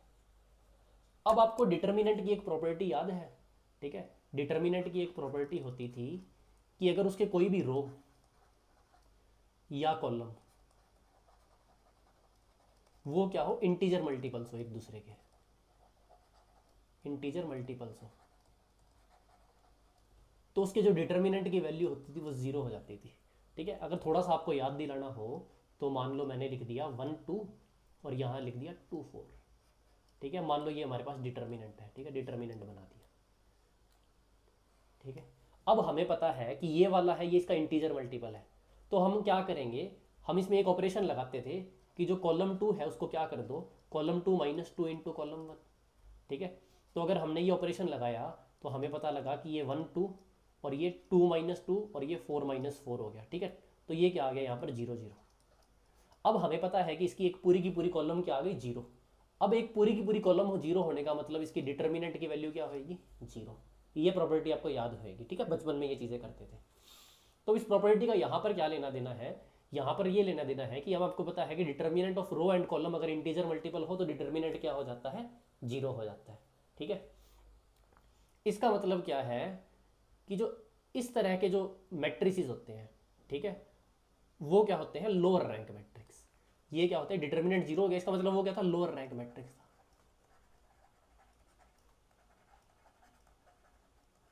अब वो कितना लोअर रैंक मैट्रिक्स था उसके लिए आप ये क्या देखोगे, आप ये देखोगे कि हाउ मैनी, ठीक है, कितना लोअर रैंक मैट्रिक्स था उसके लिए आप ये देखोगे कि how many rows and columns, rows and columns are integer multiple, are integer multiple. ठीक है, इसको थोड़ा ध्यान से लिख देता हूँ, आर इंटीजर मल्टीपल। ठीक है, अब इसको थोड़ा सा एग्जांपल लेके अगर मेरे को समझाना हो तो मान लो हमने एक ऐसा मैट्रिक्स बना लिया जिसमें जो ए आई जे था। ठीक है, ये बड़ा फेमस क्वेश्चन होता है, ए आई जे जो एलिमेंट है वो हमारा आई प्लस जे एलिमेंट है। ठीक है, ए आई जे हमारा क्या है, आई प्लस जे एलिमेंट है। ठीक है, इसको छोड़ो, इसको बाद में करेंगे अलग क्वेश्चन में। यहाँ पर मैं वैसे ही लिख देता हूँ 1 2 3 4 5 6 11 12 13। अब इस मैट्रिक्स में आप एक चीज़ देख सकते हो कि इसके जो दो रो है, मतलब एक रो और एक सॉरी दो रोज है, वो क्या है, एक दूसरे का इंटीजर मल्टीपल है। इसका मतलब इसका डिटर्मिनेंट तो 0 है, लेकिन इसका रैंक क्या होगा, इसका रैंक होगा 2। ये कैसे पता लगा, ये इस तरह पता लगा कि सिर्फ एक ही कॉलम यहाँ से क्या होगी, सॉरी एक ही रो क्या होगी यहाँ से एलिमिनेट होगी, ठीक है। लेकिन अगर यहाँ पर होता 1 2, एक सेकेंड ना, मैंने गलत लिख दिया, 2 4 6, ठीक है। अब हो गया, पिछले वाला नहीं होएगा ना, सॉरी मिस्टेक हो गया, इसको आप ध्यान रखना। इसमें हमें क्या पता लगा कि ये जो दो रो है ये एक दूसरे का क्या इंटीजर मल्टीपल है, तो इसका डिटर्मिनेंट 0 का, लेकिन इसकी रैंक 2 होगी। 3x3 मैट्रिक्स था, इसकी रैंक 2 होगी। इसकी जगह मैंने कैसा मैट्रिक्स ले लिया, 1 2 3 4 5 6 11 12 13। अब हमें पता है कि इसका तो कोई भी इंटीजर मल्टीपल नहीं है, तो इसको सॉल्व करोगे तो इसका डिटर्मिनेंट नॉन जीरो आएगा, इसका रैंक 3 हो जाएगा। अब इसी तरह से हमने एक और मैट्रिक्स लिया, 1 2 3 2 4 6 3 6 9। यहां पर हमें क्या पता लग रहा है, यहां पर हमें पता लग रहा है कि जो तीनों रोज हैं ये क्या है, एक दूसरे के इंटीजर मल्टीपल। अब तीनों रोज जब एक दूसरे के इंटीजर मल्टीपल है तो इससे हमें क्या पता लगा, इससे हमें पता लगा कि इसका जो रैंक होएगा वो कितना हो जाएगा, 1 हो जाएगा, ठीक है। अब हमें यहां से इसका रैंक पता लग रहा है, तो रैंक पता लगने से हमें एक इंपॉर्टेंट चीज क्या पता लगी कि यहां पर जो रैंक 2 था, इसका मतलब क्या है, यहां पर 2 नॉन जीरो आइगन वैल्यूज होगी। यहां पर रैंक 1 है तो इसका मतलब है कि यहां पर single 1 non zero eigen value होगी, ठीक है। ये चीज कौन बताता है हमें, रैंक बताता है कि कितनी नॉन जीरो आइगन वैल्यूज है। और रैंक कैसे पता लग रहा है हमें, रैंक पता लग रहा है कि इनका हमने इंटीजर मल्टीपल देखना है कि कितने रो और कितने कॉलम एक दूसरे के क्या है, इंटीजर मल्टीपल है, ठीक है।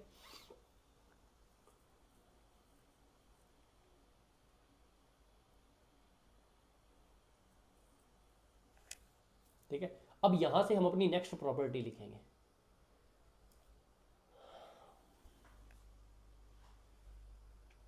अब नेक्स्ट प्रॉपर्टी लिखेंगे और ये मोस्ट इंपॉर्टेंट प्रॉपर्टी है।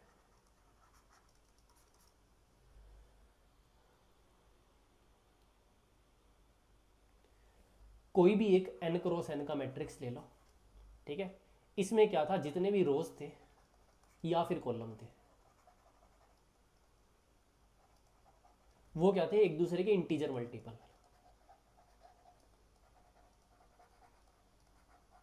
ठीक है। एक n क्रॉस n मैट्रिक्स के सारे रोज या फिर सारे कॉलम, दोनों में से एक चीज क्या है, इंटीजर मल्टीपल है, सारे के सारे हैं लेकिन, ठीक है। तो उसके जो नॉन जीरो आइगन वैल्यूज कितनी होगी उसके अंदर, वो नॉन जीरो आइगन वैल्यू होगी हमारे पास एक, ठीक है। एक ही नॉन जीरो आइगन वैल्यू बचेगी, क्यों, क्योंकि उसका रैंक 1 हो जाएगा,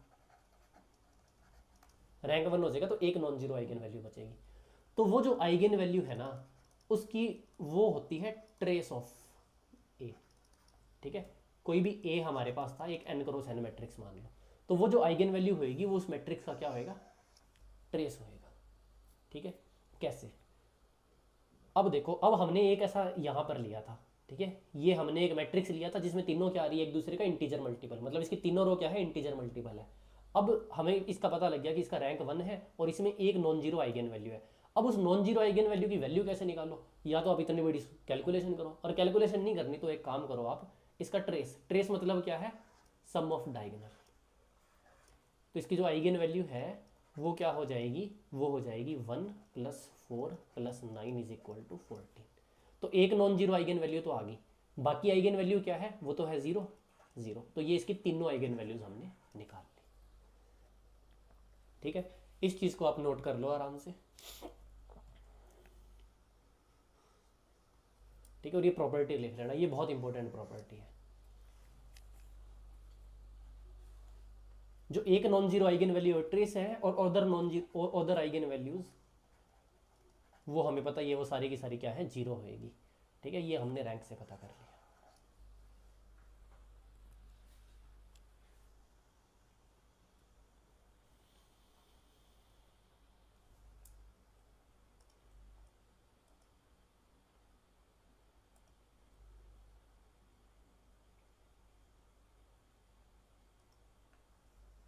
ठीक है, अब हम आगे चलते हैं, एग्जाम्पल करते हैं।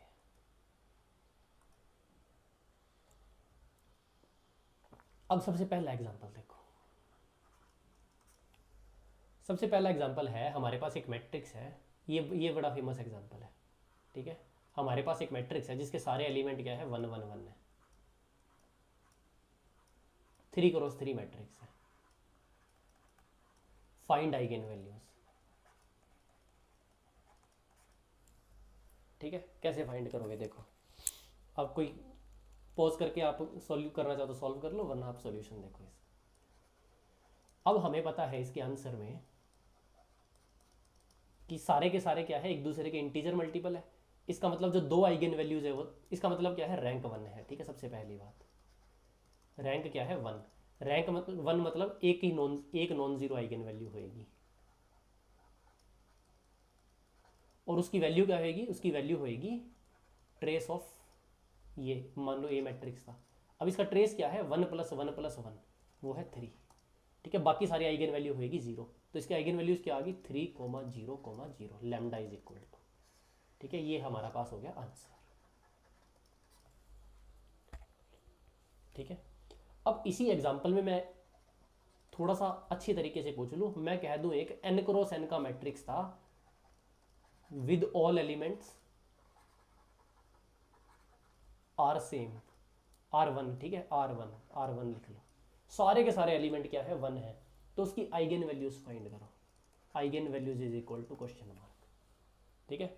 तो हमें पता है कि n×n का मतलब n डायगोनल एलिमेंट होंगे, n डायगोनल एलिमेंट होंगे तो उसका ट्रेस क्या आ जाएगा, उसका ट्रेस आ जाएगा n, ठीक है। तो उसकी आई और इकलौती ये नॉन जीरो आइगन वैल्यू होगी, बाकी सारी आइगन वैल्यू क्या आएगी उसकी, 0, तो उसकी आइगन वैल्यूज क्या आ जाएगी, n, 0, 0, 0 n तक, n-1 टाइम्स 0, ठीक है। n-1 तो 0 0 होगी, और एक आइगन वैल्यू क्या होगी इसकी, n हो जाएगी, ठीक है।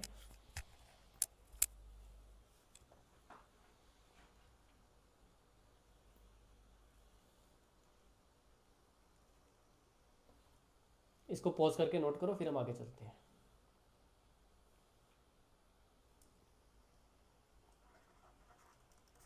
अब हम करते हैं एक और एग्जांपल। अब है हमारे पास एक ए दिया हुआ है, एक मैट्रिक्स जो 3x3 का है, ठीक है। अब उसने दिया हुआ है कि इस मैट्रिक्स का जो ट्रेस है उसकी वैल्यू है हमारे पास 6, इसके स्क्वायर का ट्रेस है उसकी वैल्यू है हमारे पास 26, उसके ट्रेस उस क्यूब है उसकी वैल्यू है हमारे पास 90, ठीक है। तो ये बोल रहा है find eigen value is equal to question mark, ठीक है। अब हमें इसने ऑप्शंस दे रखे हैं। पहला ऑप्शन है 114, दूसरा ऑप्शन है हमारा -107, तीसरा ऑप्शन है हमारा -134, और चौथा ऑप्शन है हमारा 222, ठीक है। तो अब इसको अगर कोई सॉल्व करना चाहते तो पॉज कर लो, वरना हम यहाँ पर सॉल्यूशन देखते हैं।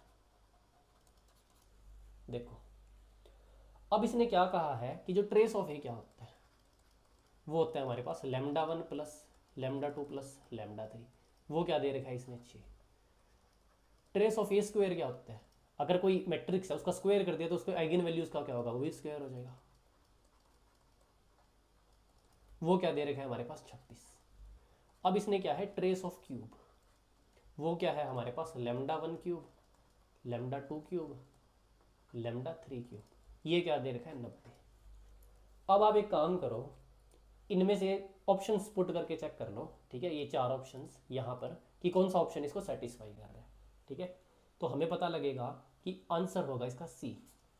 सी क्या करेगा, इस चीज़ को सेटिस्फाई करेगा, ठीक है।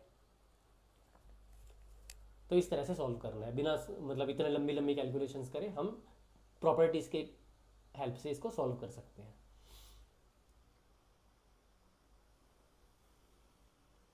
ठीक है।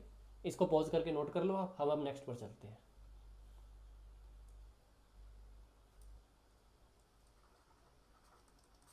नेक्स्ट एग्जांपल देखो, नेक्स्ट एग्जांपल में हमें एक मैट्रिक्स दिया हुआ है। ये मैट्रिक्स कुछ ऐसा है, 0 1 0 0 0 0 1 0 0 0 0 1 और लास्ट में है हमारे पास 1,000,000। ये जी हमारा है मैट्रिक्स। ठीक है, तो इसने कहा है फाइंड आइगन वैल्यूज। फिर इसने ऑप्शंस दिए हुए हैं। पहला ऑप्शन है 1 आयोटा 1 आयोटा,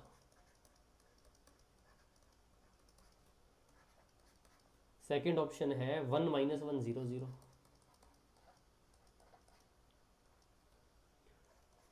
थर्ड ऑप्शन है 1 1 1 1, और लास्ट ऑप्शन है हमारे पास 1 1 आयोटा माइनस आयोटा। ठीक है, कौन सा ऑप्शन आएगा इनमें से?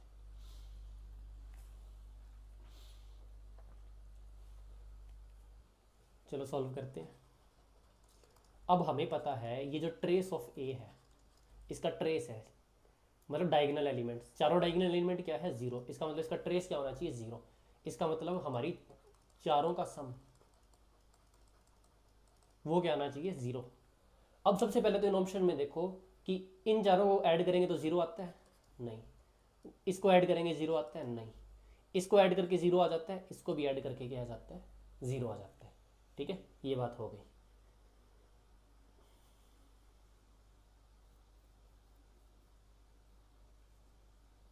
और इसको ऐड करके जीरो नहीं आता।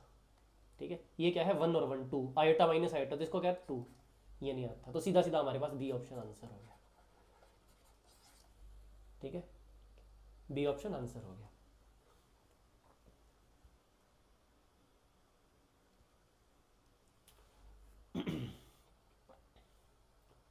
ठीक है, अब हम आगे चलते हैं हमारे नेक्स्ट एग्जाम्पल पे। हमें एक मैट्रिक्स दिया हुआ है A1 square, A2 square, A3 square. ठीक है, ये है A1 A2, ये है A1 A3। ठीक है, ये है A2 A1, A2 square, A2 A3, ये है A3 A1, A3 A2 और A3 स्क्वायर। ये हमें दिया हुआ है मैट्रिक्स। ठीक है, अब इस मैट्रिक्स में हमें कहा है फाइंड आइगन वैल्यूज। ठीक है, इसमें ऑप्शन नहीं दूंगा, सीधा सीधा आइगन वैल्यूज फाइंड करो। अब अगर किसी का दिमाग चल रहा है थोड़ा सा तो वो तो आराम से सॉल्व कर लेगा, जिसने ध्यान से सुना है।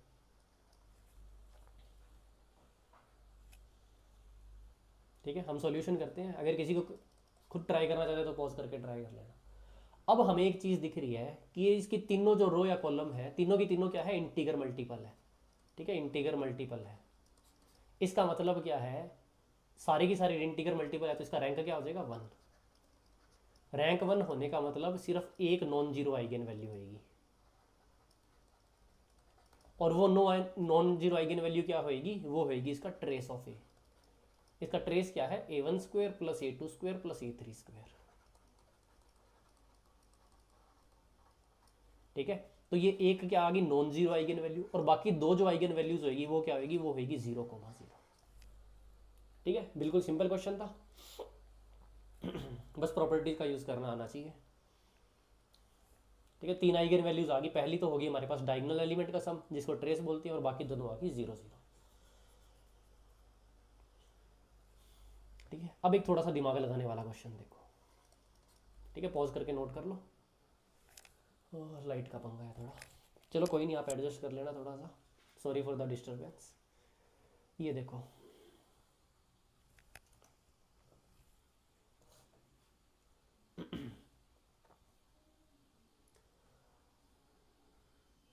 अब नेक्स्ट क्वेश्चन क्या है? नेक्स्ट क्वेश्चन है हमारे पास एक 2x2 का मैट्रिक्स दिया हुआ है। ठीक है, दिया नहीं हुआ मतलब इसने कहा हुआ है 2x2 का मैट्रिक्स है, जिसका जो ट्रेस है वो है 1, और इसका जो डिटर्मिनेंट है वो है 1। अब आपको चार ऑप्शंस दिए हुए हैं। ठीक है, वो ऑप्शन देखना। उसमें दिया हुआ है 1 eigen value is 0, second option है 1 eigen value is 1, third option है both eigen values R1।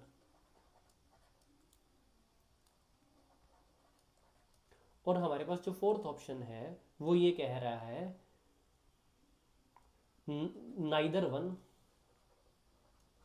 Nor 0। ठीक है, क्वेश्चन समझ आ गया। एक 2x2 का मैट्रिक्स दिया हुआ है जिसका ट्रेस 1 है, डिटर्मिनेंट 1 है, चार ऑप्शन दिए हुए हैं। वो कह रहा है या तो एक आइगन वैल्यू 0 होएगी, दूसरा कह रहा है या एक आइगन वैल्यू 1 होएगी, तीसरा कह रहा है दोनों ही 1 होएगी, और चौथा कह रहा है ना ही वो दोनों आइगन वैल्यू 0 होएगी ना ही वो दोनों आइगन वैल्यू 1 होएगी। कैसे करेंगे? ठीक है, तो ये थोड़ा सा हल्का सा दिमाग लगाना है बस इसमें, जो हमने प्रॉपर्टीज़ की थी उसी से।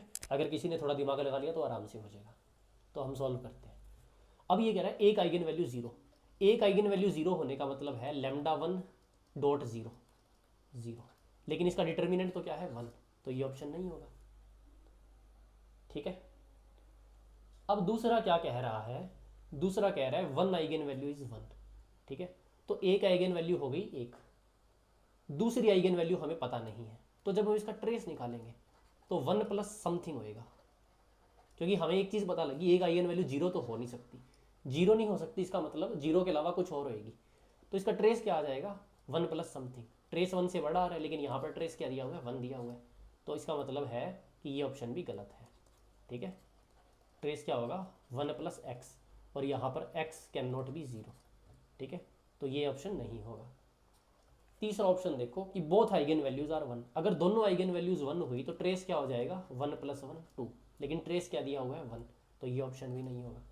चौथा ऑप्शन हमारा सही हो जाएगा। जब तीन ऑप्शन सही नहीं है तो चौथा ऑप्शन सही है कि नाइदर 1 नॉर 0। ठीक है, ठीक है, तो निकालेंगे कैसे, λ1 प्लस λ2, इसने क्या दिया हुआ है ये 1 होना चाहिए, λ1 डॉट λ2 ये भी 1 होना चाहिए। तो अगर किसी को थोड़ी क्यूरोसिटी है तो सॉल्व कर लेना, बाकी हमारा क्वेश्चन तो यहीं पर खत्म हो चुका है। ठीक है, इसको आराम से पॉज करो, नोट कर लो। कोई भी तरह का आपको डाउट हो आप कमेंट सेक्शन में बता दीजिएगा, या कोई मेरे से भी मिस्टेक हो सकती है तो वो भी आप कमेंट सेक्शन में बता दीजिए। अब देखो, अब ये क्वेश्चन अगर किसी ने कर लिया उसको मेरी तरफ से टॉफी। ठीक है, अब ये कह रहा है कि एक यू मैट्रिक्स है जो 2x2 का मैट्रिक्स है। ठीक है, और डिटर्मिनेंट ऑफ यू है वो है e⁻i⁵। ठीक है, अब हमें एक मैट्रिक्स बनाना है v, वो भी एक 2x2 का मैट्रिक्स होएगा। ठीक है, अब डिटर्मिनेंट ऑफ v होना चाहिए 1, तो क्या करें, चार ऑप्शन है। पहला ऑप्शन है कि जो u है उसको मल्टीप्लाई कर दो e⁻⁵/2 से। सेकेंड ऑप्शन है कि जो u है उसको मल्टीप्लाई कर दो e⁻⁻⁵ से। ठीक है, पूरे मैट्रिक्स को मल्टीप्लाई करना मतलब उसके हर एक एलिमेंट को मल्टीप्लाई करना। तीसरा ऑप्शन कह रहा है कि किसी भी एक सिंगल एलिमेंट को क्या कर दो e⁻⁻⁵ से मल्टीप्लाई कर दो, एक सिंगल एलिमेंट को। चौथा कह रहा है कि किसी भी रो या कॉलम को e⁻⁻⁵ से मल्टीप्लाई कर दो। ठीक है, इन चारों में से क्या काम करो कि हमारा सक्सेसफुल हो जाए v। ठीक है, कंस्ट्रक्ट v। ठीक है, दिमाग लगाने वाला क्वेश्चन है, सॉल्व करो पॉज करके, फिर हम इसका सॉल्यूशन करते हैं।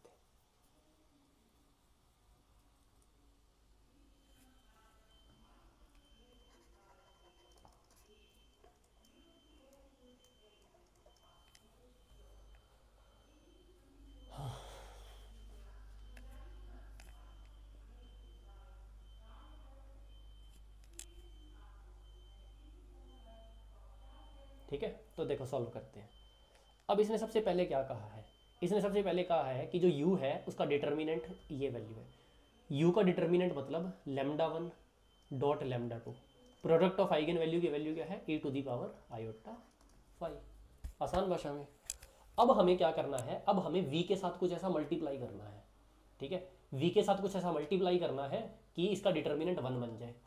अब v के साथ कोई कांस्टेंट मल्टीप्लाई करने का मतलब कोई c कांस्टेंट मल्टीप्लाई करना है हमें, सॉरी u के साथ कोई कांस्टेंट मल्टीप्लाई करना है कि डिटर्मिनेंट ऑफ v 1 बन जाए। ठीक है, तो हमने मान लिया कि जो u था उसके साथ एक कोई भी कांस्टेंट मल्टीप्लाई कर दिया c, इसका मतलब क्या होगा कि इसकी जो आइगन वैल्यूज़ है उसके साथ भी वो कांस्टेंट मल्टीप्लाई हो जाएगा, ठीक है, और उसकी वैल्यू क्या बन जानी चाहिए, 1 बन जानी चाहिए।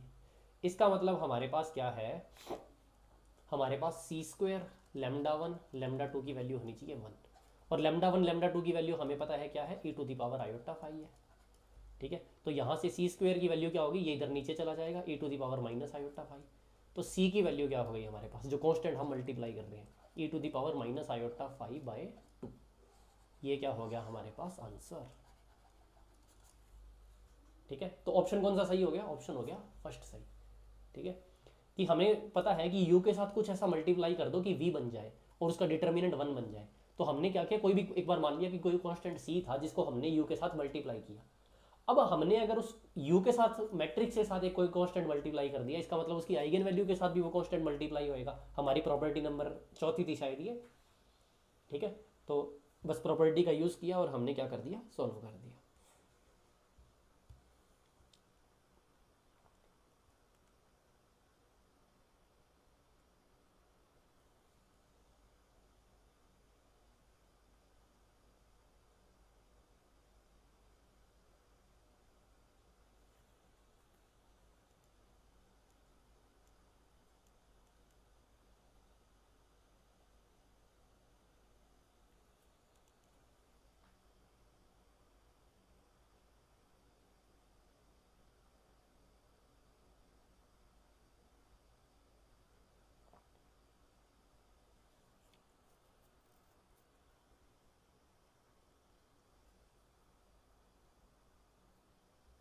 ठीक है, अब लास्ट क्वेश्चन देखो।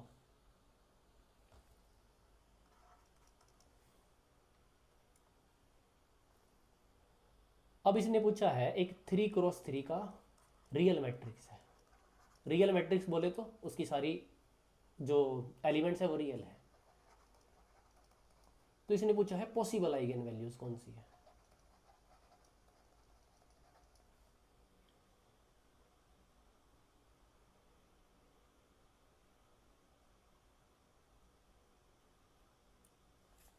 ठीक है, पॉसिबल आइगन वैल्यूज कौन सी नहीं है, नॉट पॉसिबल आइगन वैल्यूज कर लो, कोमा नॉट पॉसिबल, मतलब इन ऑप्शंस दे रहा हूँ, उन ऑप्शंस में कौन सी नॉट पॉसिबल होगी आइगन वैल्यूज। तो पहला ऑप्शन है 2 आयोटा 0 माइनस 2 आयोटा। दूसरा ऑप्शन है हमारे पास 1 1 1। तीसरा ऑप्शन है हमारे पास e to the power iota theta, e to the power minus iota theta, और ये है 1, ठीक है। चौथा ऑप्शन है हमारे पास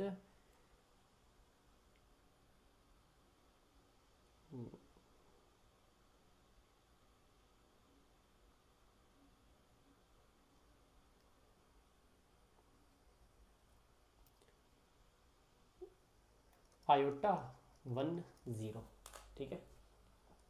ये चार ऑप्शन है।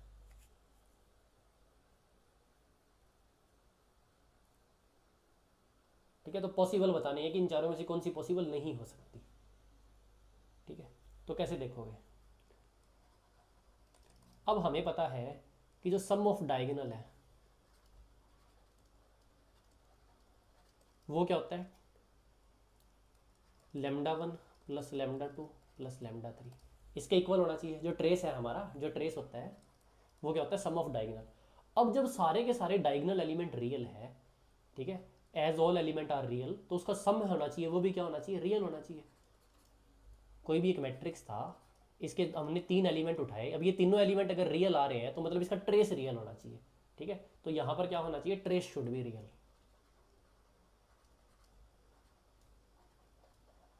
अब ट्रेस रियल किसका है ये देखो। अब अगर हम पहला ऑप्शन चेक करने जाएं तो ट्रेस क्या है, 2 iota plus 0 minus 2 iota 0, real trace है, पॉसिबल है। सेकंड ऑप्शन है 1 प्लस 1 प्लस 1, इसका क्या आ रहा है 3, ये भी पॉसिबल है। सी ऑप्शन है, सी ऑप्शन क्या है, और पहले डी ऑप्शन चेक कर लेते हैं। डी ऑप्शन में क्या है, आयोटा प्लस 1 प्लस 0, तो ये क्या बन गया 1 प्लस आयोटा। अब क्या 3 रियल एलिमेंट को ऐड करके 1 प्लस आयोटा बन सकता है, नहीं बन सकता, तो हमारा आंसर है डी। अब कुछ लोग सोच रहे होंगे सर डी आंसर है तो सी ऑप्शन का क्या, तो इस ऑप्शन को ध्यान से देखो। ये ऑप्शन है e to the power iota theta plus e to the power minus iota theta plus 1, ठीक है। अब e to the power iota theta plus e to the power minus iota theta, ये किसी को कहीं ना कहीं देखा हुआ लग रहा है। अगर मैं यहाँ पर क्या करूँ, 2 से डिवाइड कर दूँ और 2 से मल्टीप्लाई कर दूँ इसको, तो ये क्या बन गया, ये बन गया 2 कॉस थीटा। ठीक है, कॉस थीटा को हम ऐसे लिख सकते हैं, e to the power iota theta plus e to the power minus iota theta upon 2 plus 1। ठीक है, तो 2 कॉस थीटा प्लस 1 ये क्या है, रियल। इसका मतलब सी ऑप्शन क्या है, रियल। ठीक है, तो आज के लिए इतना काफ़ी है। मैट्रिक्स थोड़ा बड़ा टॉपिक है, हमें शायद 3 पार्ट लग जाएंगे इसको कवर करने में। ठीक है, तो बाकी हम कल देखते हैं। आपको लेक्चर अटेंड करने के लिए बहुत बहुत शुक्रिया। और अगर आपको थोड़े बहुत प्रैक्टिस क्वेश्चन या रिटर्न नोट्स चाहिए तो डिस्क्रिप्शन में मैंने चैनल का लिंक दिया हुआ है, उस चैनल के लिंक को ज्वाइन कर लेना। मैं थोड़े टाइम में वहाँ पर प्रैक्टिस क्वेश्चंस डालता रहूँगा और ये जो नोट्स मैं यहाँ पर बना रहा हूँ ये भी डालता रहूँगा। ठीक है, और अगर आपको वीडियो पसंद आई है तो लाइक करेगा, और अगर आपको आगे भी पीजीटी और टीजीटी के बाकी सारे लेक्चर चाहिए तो चैनल को सब्सक्राइब करिएगा।